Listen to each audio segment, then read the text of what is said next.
Mr Carmody, I understand that you've resigned from CASA. When do you finish up? No later than the 24th of December, Senator. Very good. All right. Look, I have a few questions. I just want to start with something you mentioned about extending licence times. How accurate is the list of pilots that you have in CASA? How current is it? Would I find dead people on the list? Senator, the list is as current as it can be. You may well find there are 31,000 pilots on the list. It's possible that there are dead people on the list if we have not been notified that they passed away, certainly. So if we did a review, it would be, fairly accurate. I just asked because, you hold pilots to such a high level of account. It would be frustrating if you weren't holding yourselves to the same level of accuracy. Oh, certainly, Senator. We do hold ourselves to a high level of accuracy, but we do have to know, of course, that the person is deceased. We may not always know. Can I ask you that the budget appropriation for 1920 was $198 million for CASA, that's right? That's about correct, Senator, I'd say. And you grew by 70 staff, is that right? Grew by 70? Yes.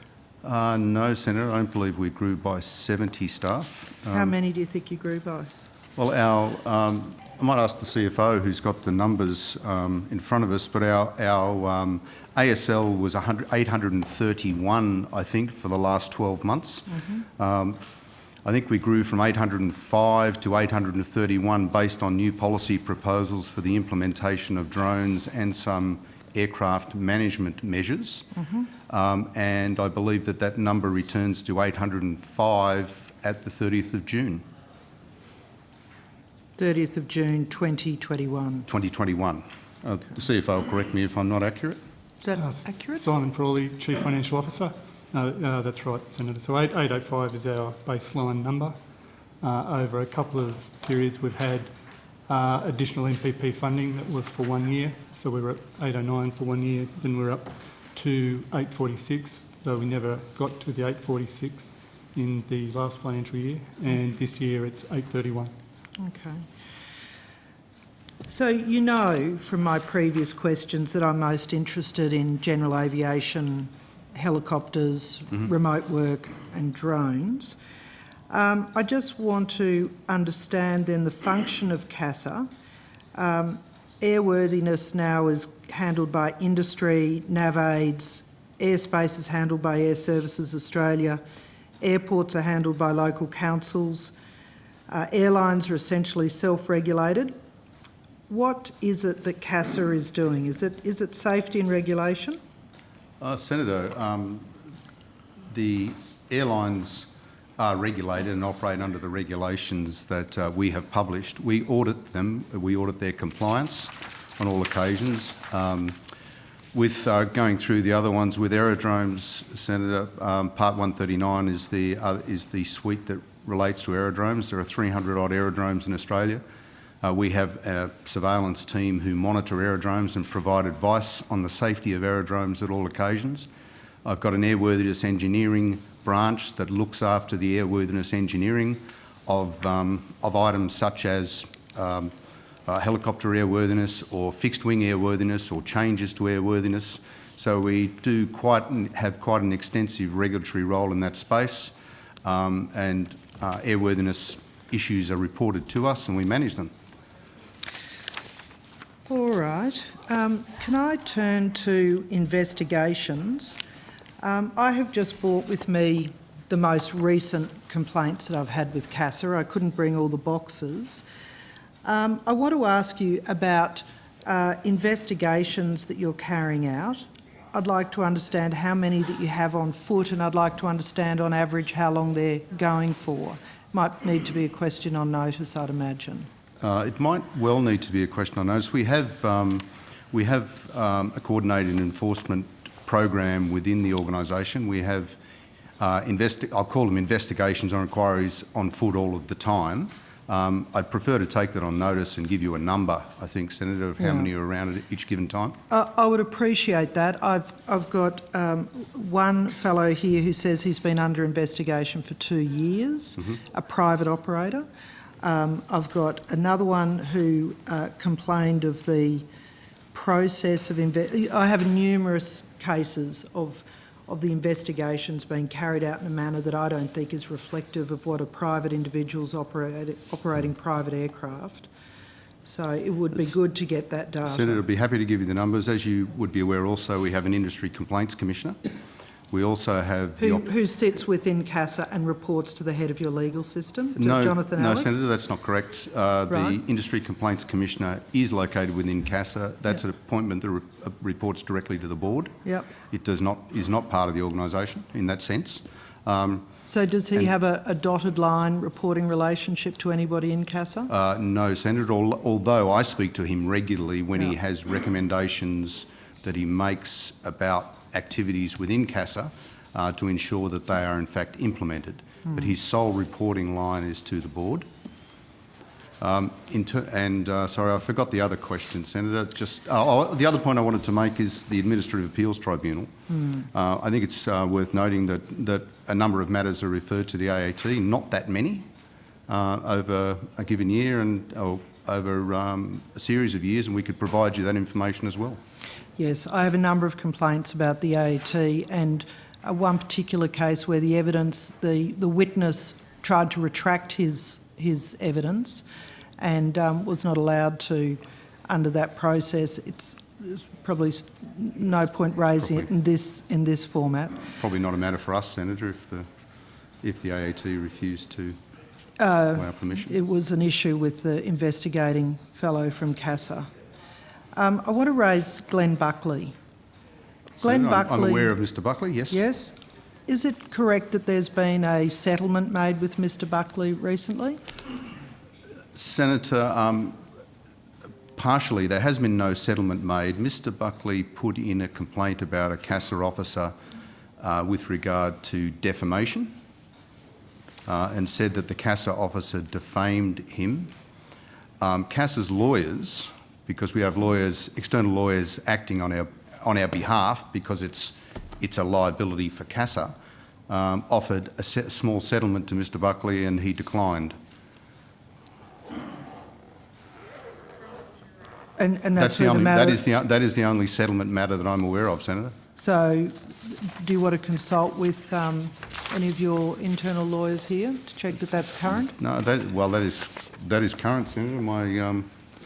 It's correct, Senator. There's been no other matters. All right, very good. You would be aware that the industry has been following his case with a great deal of interest and concern. I am aware, Senator. I also want to raise... Senator, if I may, we don't have much of an opportunity to defend those matters in the public domain, so we normally don't, and we let them run their course. It's not up to us to engage with the industry toing and froing on matters like Mr Buckley, so unfortunately our story rarely gets told, unless it goes to court.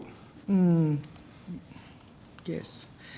I want to raise regulation, particularly Part 138. I've got a submission that's been made to the Senate inquiry from the Aerial Application Association of Australia. You're possibly not aware of it. You've read it, terrific. I want to understand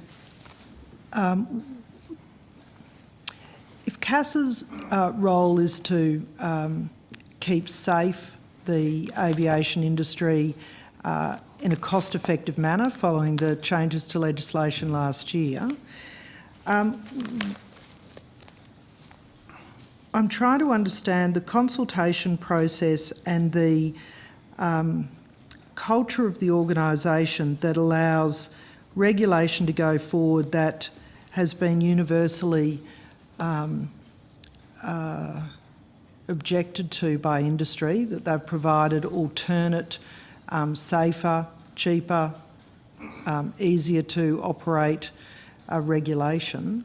Why is it that you're continuing to proceed with with this specific piece of regulation?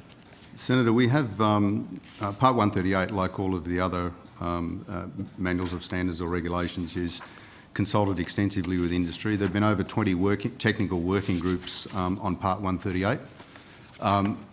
If the technical working group makes a decision that recommends a regulation or a MOS be made, that normally goes to our Aviation Safety Advisory Panel, which is also an external panel.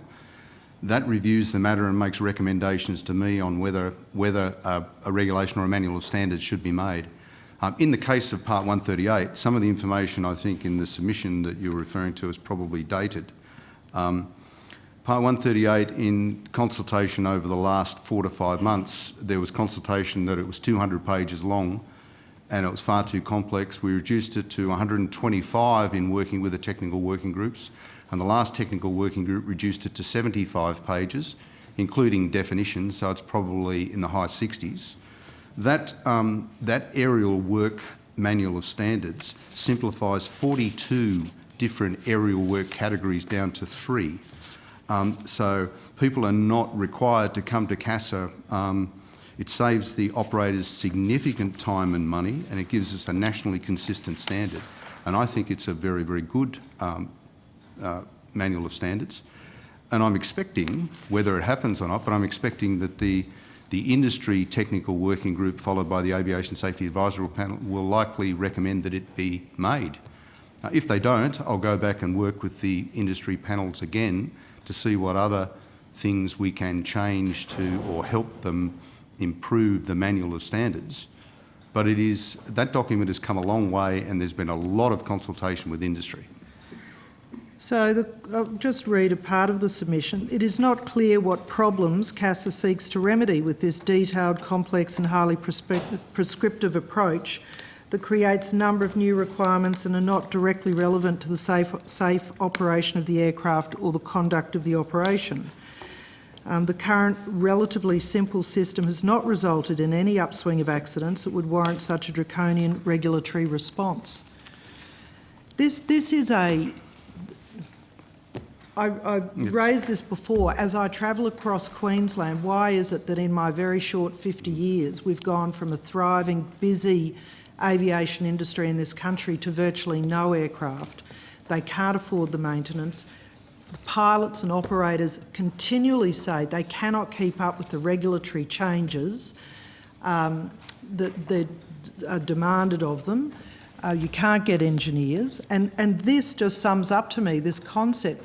What is CASA trying to achieve by making changes that industry is saying is not necessary? There's not a reported number of accidents. I mean, we don't want to go back through the whole angel flight discussion, do we, of trying to fix a problem that hasn't been demonstrated? Well, Senator, as you know, we disagree on the community service flights matter, but I'll come back to that if you wish. I believe that if we have reduced area work classifications and authorisations that you require to obtain from 42 to 3, we've made this a lot simpler, not more complex. That has been the aim of this. That's where this manual of standards is actually going. As I said, a lot of work has been done since that association, which is also part of the technical working group, since that association put forward its submission, which I think was probably at least 4 or 5 months ago, I would suspect. So I'm strongly of the view that we are making manuals of standards, consulting with the industry very, very openly and transparently, and making the type of amendments that they think are important.